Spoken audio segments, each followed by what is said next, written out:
Hi everybody. I am Joy Vernon with the Greater Seattle Astrology Tarot Reiki Meetup, and I am here with John Allen today so that we can discuss the Kabbalistic path of Shin on the Tree of Life.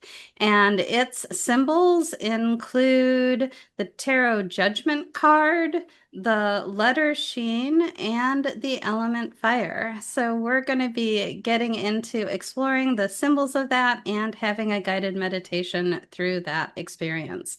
So, John, would you like to introduce yourself? Well, yeah, my name is John Allen, and I am the organizer of Denver Tarot Geeks, which is our other site our other meetup group that's associated with this event. So I guess, are we ready to launch into our symbols?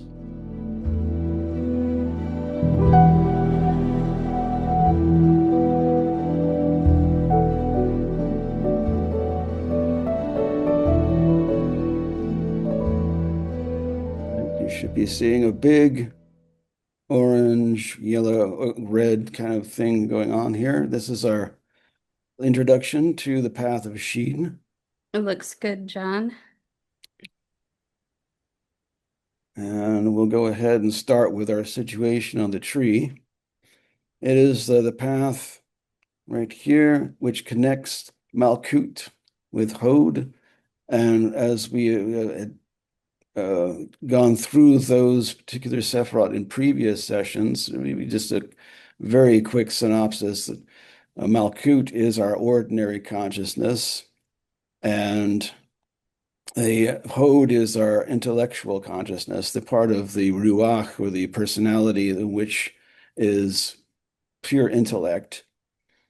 An activating path here from the transition from the middle pillar, which is where Malkut is situated at the bottom, to the pillar of severity. So we're moving from a position of equilibrium to an extreme of that aspect of severity, which begins at Bina at the top with the idea of the first ideas of form and continues down to Gevura, the red one, which is um, it's the picking apart of the form in order to make it a little more stable and stronger. And then Hod is that final stage in which the form takes its uh, place here in manifest reality as it goes down to Malkut via Yesod.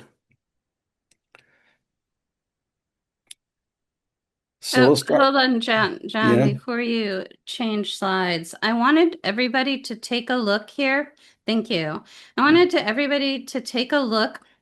When you're standing, when we do the meditation later on, you're going to be standing in the arched cavern of Malkut. And so see that the one at the bottom with the four colors, that's Malkut. And notice how if you look straight ahead, if you were standing on it and look straight ahead, there'd be the purple one, and to an angle to the right is the green one, and to an angle to the left is the orange one. That angle, I believe, is about 30 degrees to the left of straight forward. And so that's the angle. I don't get into any of this because it's way over explaining and there's not a good way to, I can't have a well, I guess I could make a diagram for but I'm like, I don't want diagrams in the middle of a guided meditation. So if you can kind of situate yourself, imagine yourself standing in Malkut and looking forward towards Yesod and turning just the right amount to be able to look up that diagonal towards Hode. And so this is a lot of what the pathworking is doing is really putting ourselves on a great giant map of the tree of life. So keep those angles, this is these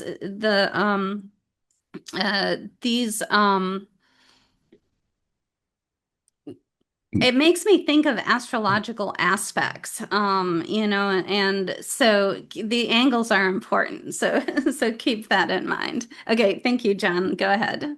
And I can confirm to you that it is a 30-degree angle. When I put Okay, these good. things, when I put this diagram together, that's, I did, it actually did rotate it at a exact 30 degrees to the left. Perfect. Okay, awesome. Okay, where am I? Okay, now we'll go to our next one. So our first symbol is the one that we're probably all familiar with from the get-go, and that's the Judgment card. Just so you know too that there's both ways of spelling judgment with the E and without the E are accepted. So, and besides, this is what the Paul Foster Case had used this spelling in the card. So we'll go ahead and go with that. The sensorial aspects of this particular path is glowing scarlet orange, which is the background, approximately the background color that you're looking at without with a little bit of gradation there. And the tone is C natural, which is, probably a middle C on the piano keyboard, which I'm not sure if I can hum it right now, but it's been said something like where I uh, get pitch perfect, but that's usually on my own wing and a prayer. But anyway, if you can find a keyboard or if you have a keyboard app on your computer, you can go ahead and play that tone, maybe even hum that tone while you're meditating on the card. And that helps to get into that state of mind that the path of Shin and the Judgment card can represent. Some additional symbols that go with this particular symbol that we're looking at here is the wand or the lamp and the pyramid of fire. And if you and you will be looking at the element of fire again pretty throughout this particular segment of the presentation, because there's a very much a very strong theme of fire.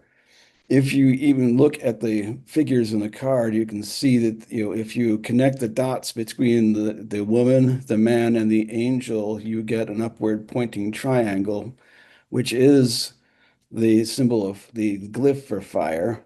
So it's hidden in plain sight there.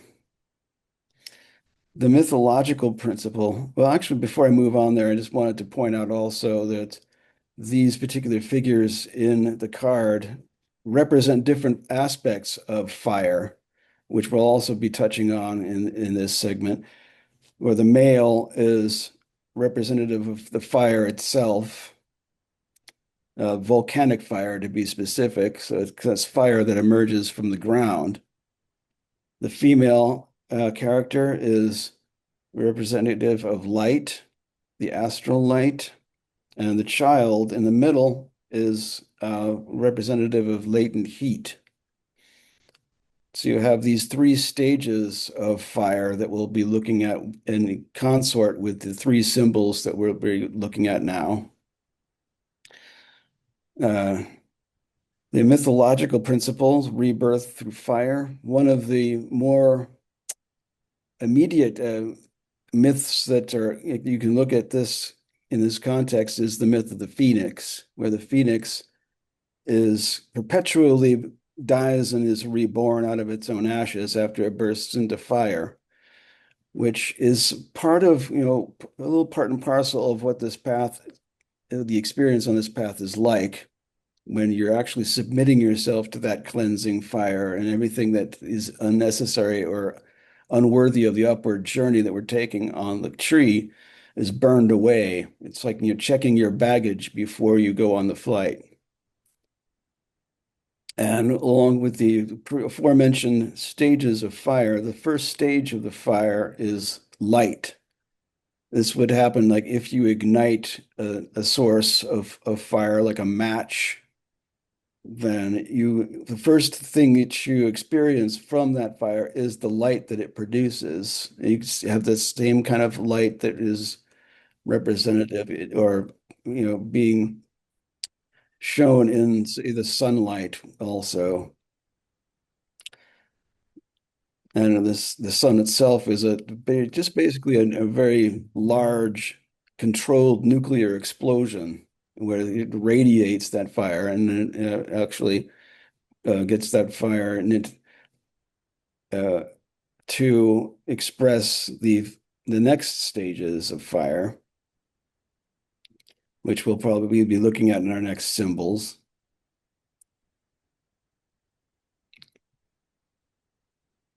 So I think we have, go I ahead. think, yeah, I have a couple things to add.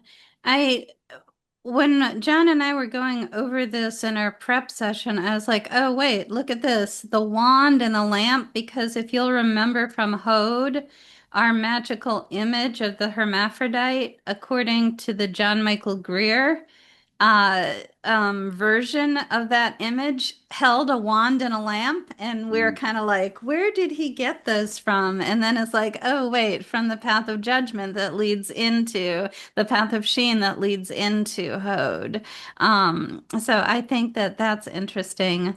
The other thing I'll say, this mythological principle, rebirth through fire, I think that's a very important experience to go through. It sounds fairly extreme, and when you're getting started, it sounds even more extreme for one thing, but at the same time, um, it's a very important kind of first step as you're, or second step, we've already done Tav, as you're moving away from the comfort, familiarity, and security of Malkut.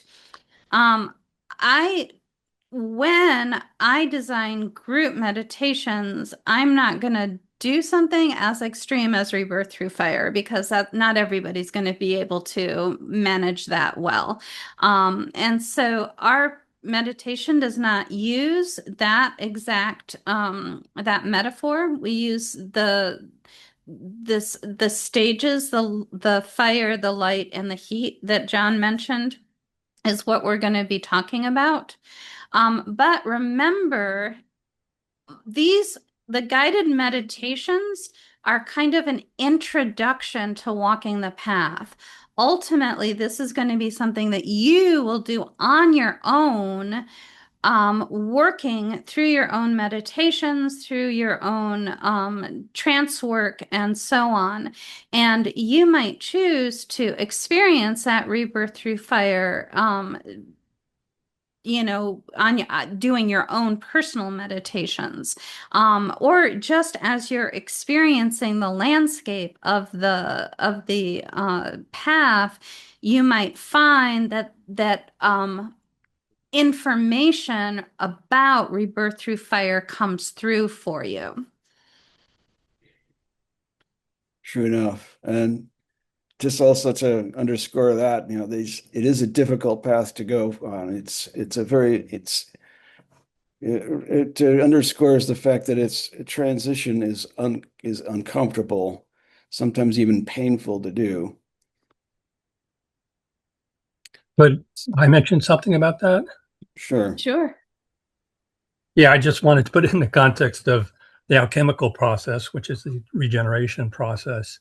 And basically that that fire path is referred to as the dry path. And the wet path is the one where you go through the stages. And that's why there's a greater risk. And obviously it's analogous to the Kundalini yoga and the vast creative fire of Kundalini Shakti that rests at the base of your spine. And this is why someone told me this, or I got a sense of it somewhere, that Paul Foster Case had an early Kundalini experience, and he was a little overwhelmed by it, and he was thus just more cautious in his teaching or progression or in the initiatory process. And of course, those are all the risks if you're not prepared and you haven't done the initiatory work. That can happen. And there are warnings about Kundalini too, that if you ignite it and you're not prepared, it releases all those collective unconscious forces. And taking drugs, it's the same thing, that same sort of stimulation of the pineal gland. So those are other analogies. Yeah, absolutely. And Angels has something I see over in the comments as well. Yeah, I just wanted to add that another aspect of it, I feel personally that it's actually necessary. You can't avoid it because it is a purification process, a cleansing away of all the debris that you've picked up while you descended. Speaking of Kundalini, we need to purify. And so, coming back to alchemical, that is the process. It is an alchemical process of purification that allows you to distill down to your pure essence. So you can't rise back up. You can't move into the next level when you're carrying the debris. It has to be a process you're doing over and over again because you're going to move through several layers. So it's not like you're just going to achieve it once. You're going to have to purify at each level, drop down, do it again. So getting comfortable in the fire is actually part of the process. And yes, many people want to skip it, like our friend Daniel said, using drugs and just accessing it, but they're still going to access using drugs through or a Kundalini rising. What they're going to do is experience it still through their perception that is veiled by the muck, right? So they may rise and they may see something, but they're looking at it still through that lens. You've got to purify by clearing the veils, So fire is necessary, I believe, my personal belief. I totally agree with you, Angel, but I do want to acknowledge that because we don't have a complete, we haven't, this is not a group that has all committed to walking all the paths together at the same time. We do get brand new people at each stage that might not have done the preparation.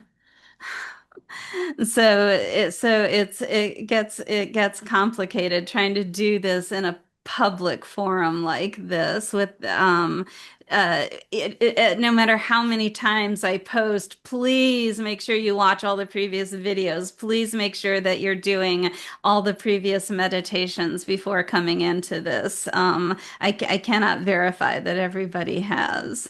But I 100% agree with you, and I really appreciate both you and Daniel mentioning the relationship to alchemy, which does start with the calcination process, which is a burning away of that which is unneeded. And that also, we did, John and I and our friend Penny did a year-long series on alchemy and tarot, and all of those videos are up on my YouTube channel too. So if you want more information on that, I just want to let everybody know that they can head on over there for that as well. And Alan says over here in the chat, Crowley refers to it as aeon and a birthing along with all the various changes of birth experience. It happens going up as well as coming down the tree of life, which is always happening at various speeds. And Lee says, also sounds like Aries energy and giving birth. Yeah. And I must say that the fire principle is always there, even if you're doing the wet path, because that's the generative fire and the force, and that's the solve et coagula. In all ascent, you have to you dissolve through the fire, and then you recoagulate with your lessons, and that's the whole lesson of the Hermit card, and using the light of reason to balance against that fire force, and the Apollonian versus the Dionysian principle. And that's why Hode is the Apollonian principle. And you're using that Dionysian force of the Shin to start that regeneration. But then you're balancing, you're aspiring towards that Apollonian, which is the balance of the two polarities. Yeah, yeah, yeah.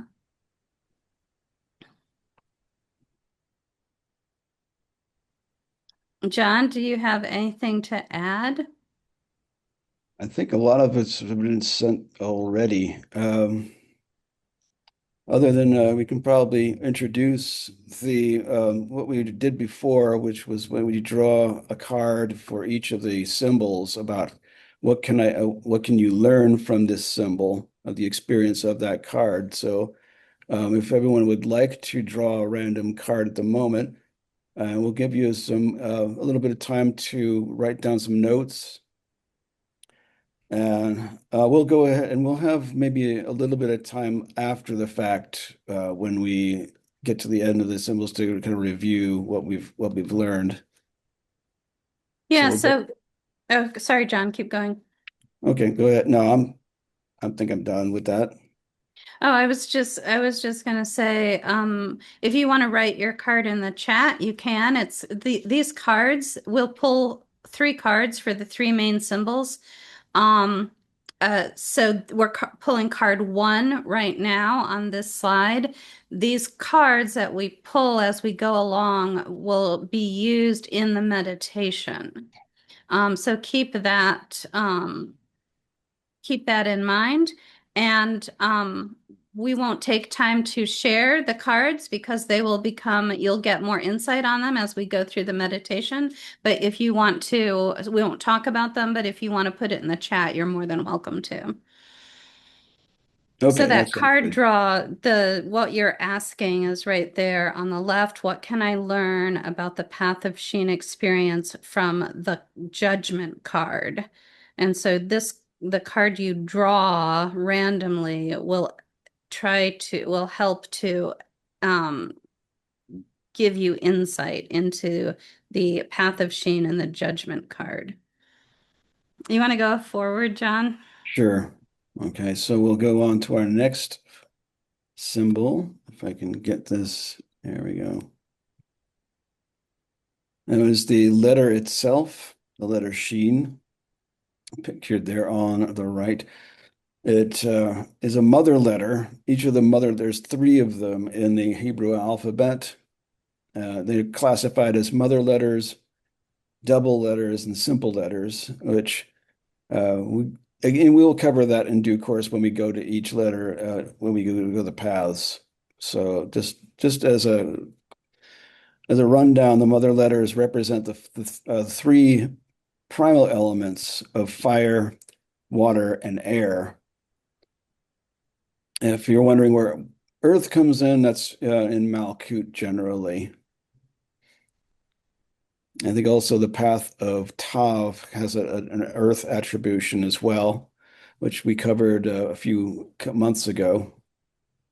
Another attribution to that mother letter is the element of spirit, which is you could probably look at that too as the ether, the fifth element that regulates and combines all of the four elements as it moves downward toward creation. As all the letters of the Hebrew alphabet are also words as well as numbers. And the word that Shin is treated to it means tooth in English. And teeth are they're the first stages of the active nutrition where the teeth grind all the food into bits that can be swallowed and make their way to the stomach where the next stage of nutrition happens. You can look at this in terms of too as the kind of nourishment that you get when working with the path and working with that element of spirit that connects with that higher mind or of Hod when you travel from Malkut. And the number 300, again, this is probably one of the later ones where you notice a pattern with the Hebrew alphabet where the first 10 or the first 9 letter or the first 10 letters go from numerically 1, 2, 3, 4, etc. Then the next set goes in steps of 10, and then the last four are the steps of 100. And if any of you are familiar with gematria, just as a rundown of that, it's comparison in connection of letters and words in Hebrew that have the same numerical value, since every letter is a number as well. And I did a little bit of research on that, where some of the words that I came up with that also equal 300 or translate to assessment, which is something that happens on this path. You're basically passively monitored on this path by the watchers, I believe. Fertilization is another word that equals 300. And again, this is like, also symbolically has that effect on us. We are fertilized, and our spirit is allowed to grow, and we are allowed to go a little closer stage to that. The intelligence in the Yitzhak texts is known as perpetual intelligence. It's in the text, we're not going to go through it too much, but because a lot of that stuff is pretty opaque and very difficult to penetrate. But in a nutshell, the text in there is phrased as both a question and an answer. It's the only text that is worded in such a manner, and it relates to our path work towards when we work towards Hod, the intellect, as instruction and education. We ask a question, we seek an answer. And it makes also reference to the regulation of the orbits of sun and moon, which these are classic dichotomies in a lot of spiritual work, where we have the sun being an active principle, the moon being a receptive principle. And if you look at the glyph itself, you have those three stems with the three yods at the top. The yods being the first letter in the tetragrammaton, where that element of fire exists at that top in the world of absolute. And that is the starting process of things coming down to manifest in the real world. But you have three stems there. You have two polarities and one central modifying and equilibrating path, which is inherent in this path, even though it is a path that goes to the extreme of severity. But it's inherent that as you travel one path, at least on either side of the tree, it's also important to balance that experience with its opposing path on the tree. In this case, it's the path of Kof, which is the corporeal intelligence. And that's kind of almost like, exploring body wisdom and body intelligence, where that's the animating aspect of it that connects to Netzach, and it gets, pretty much it constitutes the intelligence of the body and how it operates, what animates it. And this particular stage of fire, the second stage, is that of consumption. This is, I think we also mentioned this previously, that once the fire is lit and it is set to a burnable substance, that's the act of consumption. The fire is consuming the material and is transforming it into something completely different in that effect, without necessarily changing itself. Though fire always remains fire.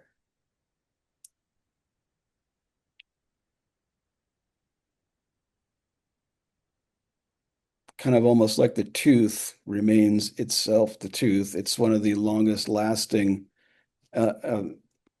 elements of the body, which is why it's so helpful to use it for, the identification of someone who has died. But it itself never changes. It changes other things.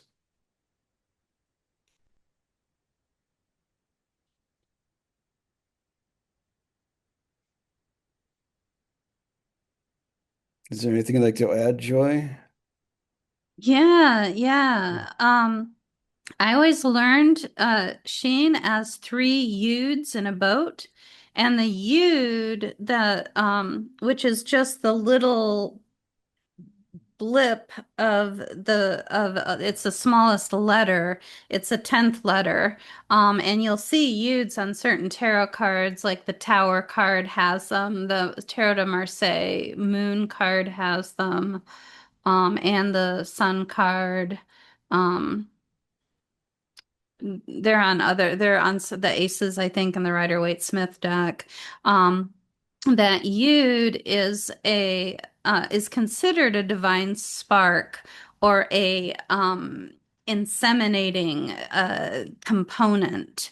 And so it has a lot of the relevant, it already has a lot of relevant symbolism, and each letter in the Hebrew alphabet starts with a Yud, and then the rest of the letter comes out of that. But this letter has three of them, three Yuds, they call it three Yuds in a boat. So if you're trying to remember what Shin looks like ever, it looks like three Yuds in a boat. Kind of reminds me of Viking funerals.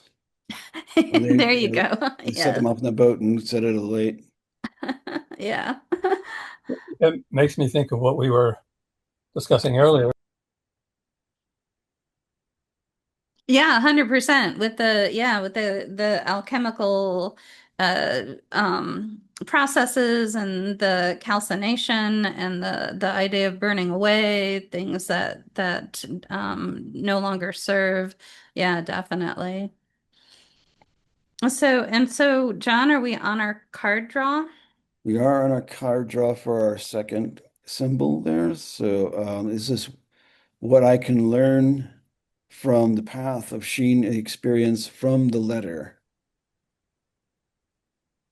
So we'll go ahead and make our random draw for that.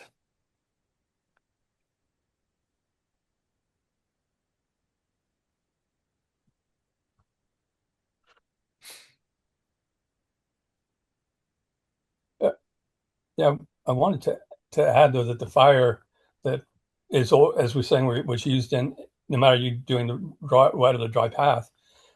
In addition to the boat, it makes me think of the three levels of the initiatory process in Pythagoreanism, if it's preparation, purification, and perfection, or in alchemy, the Negredo, albedo, rubedo. And beneath all that is the the flame or the fire. And the boat, you can think of it as boat, and you also think of it as a square or the earth, and arising from the earth, and then that relates to the tooth too, and digesting and taking that and breaking down of experience and the material world up to Hod, which is the reason, and using the Apollonian rational process and the solar process to understand it. It also is reflective of a symbolism we have found in the card where we have the three figures that are rising from the tomb. And I look at that the bottom bar, and I look at that, and it's being that square shape, it reminds me of those tombs. Yeah, you could make that analogy between those three figures and the three flames there. It makes me think of the concept of when one educates themselves and evolves. And I think of in the Bible, it says, when I was a child, I thought as a child, I spoke as a child, but when I become a man, I put away childish things, and everything changes. The old is burned away.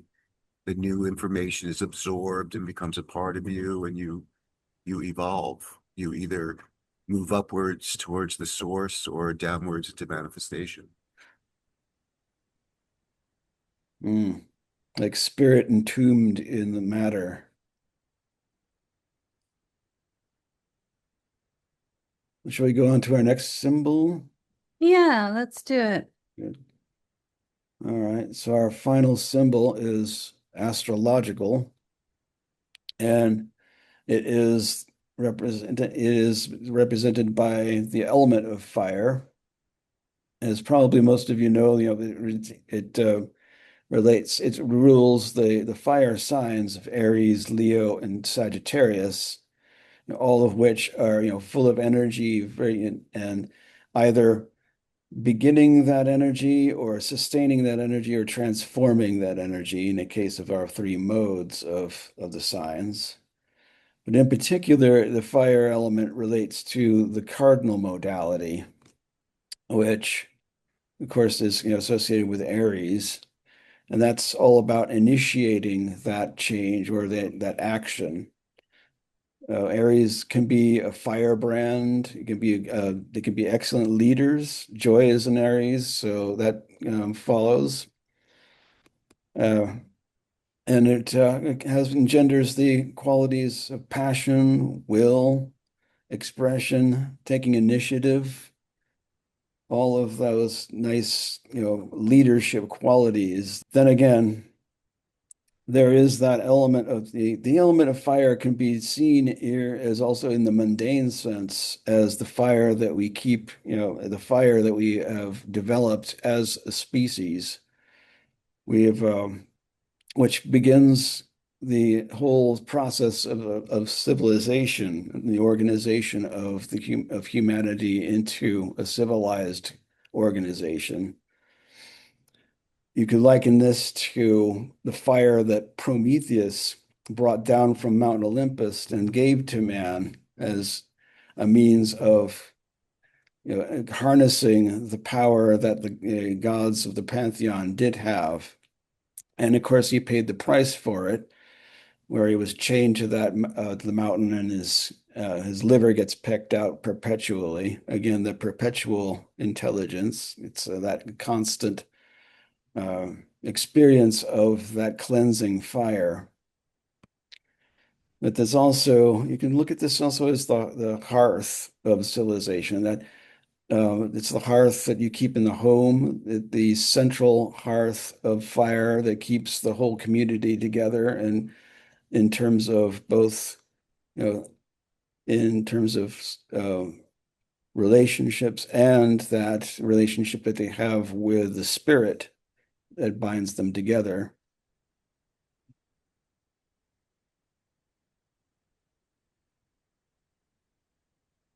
You can look at the goddess Vesta, also Hestia, as the goddess of the hearth, the one who keeps the fire going and keeps it also perpetually in action.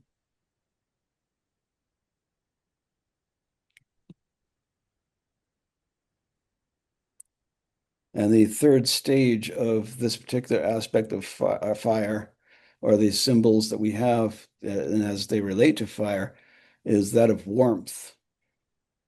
When we first start the fire, we experience light. Then when the fire begins to burn and consume, then we experience, again, at the last stage, the warmth that fire produces and keeps us protected from the elements. It keeps us protected from animal threats, things like that. And these, in the old sense of how we used fire, but now we also use fire for other aspects of our lives and keeping our homes warm. The fire that we experience even in our electronic instruments, there's a fire aspect running through that in the form of electricity.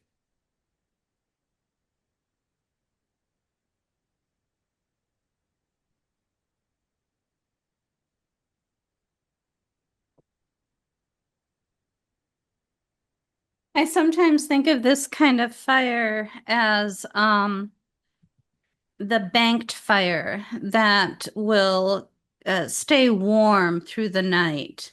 You've got a bright fire at the beginning that's mostly filling the room with light.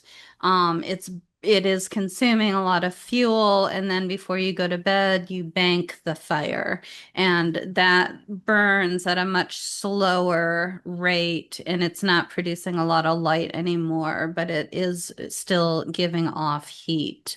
And that's the more comfortable warmth as well. Mm. And the hearth itself also is a container of fire. It keeps it from spreading and becoming more destructive. And it also directs that energy in terms of, like, say, if you have a stove or the fireplace, it has that element of wanting to keep it to keep it in a more productive sense.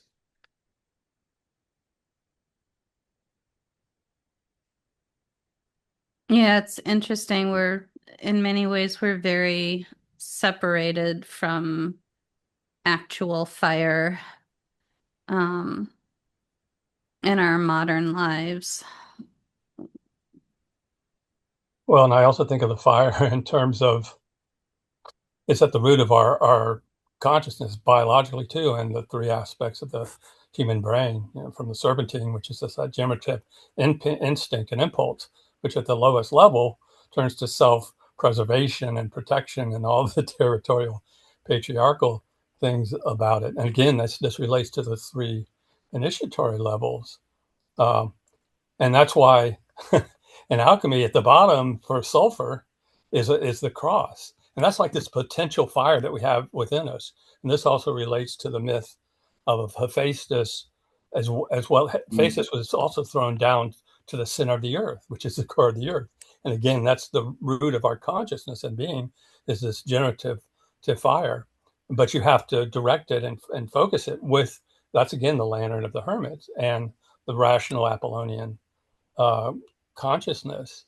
So it's always, and again, you have the whole myth of Michael, the archangel, who suppresses the serpentine impulse, and the archangel Michael, angel of fire, is just that higher aspect of the which is light at the highest level. The Ein Sof, it's ours, limitless light. So you always have these two forces um, balancing, weighing, dialectically transforming each other. Yeah, and it's interesting. That's really interesting points, because it does have everything from that infernal uh symbolism, but the very glyph for fire is an upward pointing triangle because fire rises, and so fire is also considered the spiritual level. As John mentioned earlier, it's associated with absolute. And so there and and the Apollonian level, as you mentioned, the sun level, that's kind of our goal, that we're searching, trying to get towards, to ferret the heart, and that's the sun, which is the light. um so yeah, it's like we have to be able to experience it on a lot of different levels and understand it on a lot of different levels. A lot of times the kind of desire component of fire can be redirected if you want to control fire. First of all, by the way, when you're working on a fire path, drink lots of water. Especially if you tend to be a fire sign or tend to dehydrate easily. Um, but yeah, we're working on a certain level of uh, the a lot more of the consumption level of burning away things at a lower path. Um, but at the same time, this is a yearning. We can redirect the um, fiery impulses as yearning towards the higher and towards the divine, and that modifies any negativity that might come out of that fire energy. And ultimately, when we really get to it, a lot of these metaphors of things cooking on a fire, of the um, of the fire burning within you, a lot of that is about maintaining a high level of, not a high level, but a constant, renewable level of life force and vitality within your own body. And a lot of times that energy is associated with the belly. Just a variety of ways of looking at this. I love this stuff. Yeah, and related to what you just said, and I just made me think of this. This triangle is basically, it's the equivalent of the Pythagorean tetractys, which is a model for creation, and it's also a model for the initiatory process. And at the bottom, when you have the tetrad, that's when you have all these impulses going everywhere. That's the four. It's all spread out. That's the material world. Then you start to direct it when the triad above that, you have that's the Apollonian or the balance principle, the wedding of the two, and you're focusing more on the single dot in the center.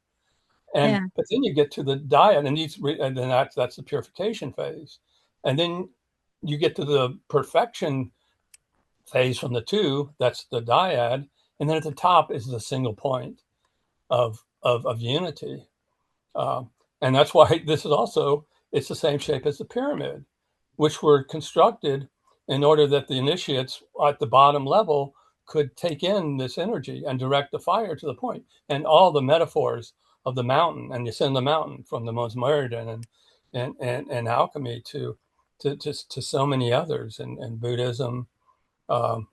And this is basically it's a model of the fire principle and Yeah. the ascent Yeah. to the Love it. monad. And Love it. Love it. Love it. extending that this shape to a three-dimensional part, there's also the tetrahedron, which is the Platonic solid representing fire as well. Yeah, the tetrahedron being having the triangular base versus the pyramid having the square base for those that aren't familiar. Yeah, definitely. Somebody over here says, I think I've got a couple comments. Never really, Lee says, never really thought about the Prometheus myth. Why liver? But it occurred to me that dysfunctional liver is seen to affect your personality too. Think about raging alcoholic. I think liver is associated with fiery things. I always learned it as being associated with anger. I don't know that all systems treat it that way, but that's kind of what I have learned. Which I associate anger with Mars and fire, so all of that stuff works together for me.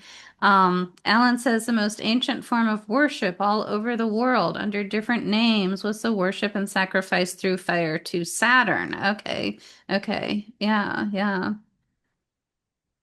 Which was, of course, the path of Tav, the last one that we took. So we've got, I think we have a card draw, John. We have a third card draw. What can I learn about the path of Shin through the experience from the astrology? In this instance, the element of fire. So we'll go ahead and draw that one. I think this is probably a good time to go ahead and go into the magical image because I think we've covered a lot of ground with these. And as you say, I think we're going to be using those three cards in the meditation itself. So that's going to be a little bit of a review view there.